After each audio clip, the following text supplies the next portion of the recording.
Assalamualaikum warahmatullahi wabarakatuh. Perkenalkan, nama saya Triana Putri. Di sini saya akan menjelaskan mengenai beberapa hal tentang pasar uang dan pasar modal. Terdapat beberapa hal yang akan saya bahas di video ini, yaitu perbandingan pasar uang dan pasar modal, perbandingan produk pasar uang dan pasar modal, serta prinsip-prinsip syariah pada pasar uang dan pasar modal syariah.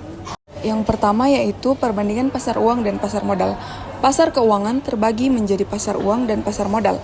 Kedua pasar ini memiliki fungsi berbeda dalam sistem keuangan suatu negara. Terkait perbedaannya dapat kita lihat dari berbagai aspek.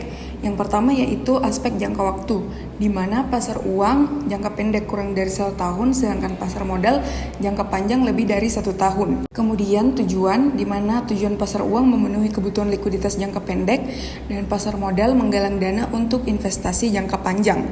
Pada aspek instrumen, pasar uang terdiri dari SBI, deposito, sertifikat bank syariah, sedangkan instrumen pasar modal ada saham, obligasi, sukuk, dan reksadana.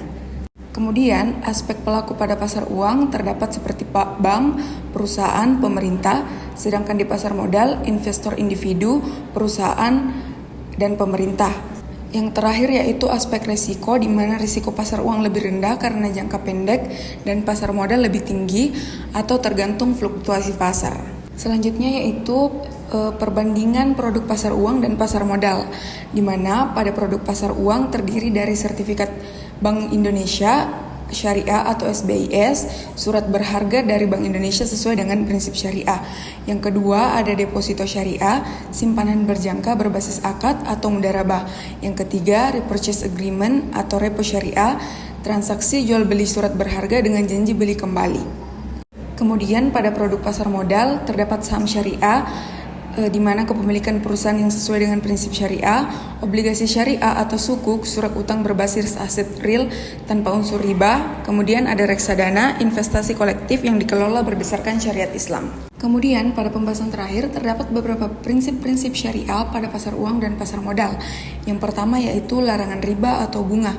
Keuntungan tidak boleh berasal dari bunga tetapi dari sistem bagi hasil atau mudharabah dan musyarakah. Yang kedua, larangan goror atau ketidakpastian berlebihan. Semua transaksi harus transparan dan tidak mengandung spekulasi berlebihan. Yang ketiga, larangan maisir atau judi. Investasi tidak boleh berbasis spekulasi yang mirip perjudian. Yang keempat, berbasis aset real atau investasi harus didukung oleh aset nyata, bukan sekedar derivatif spekulatif.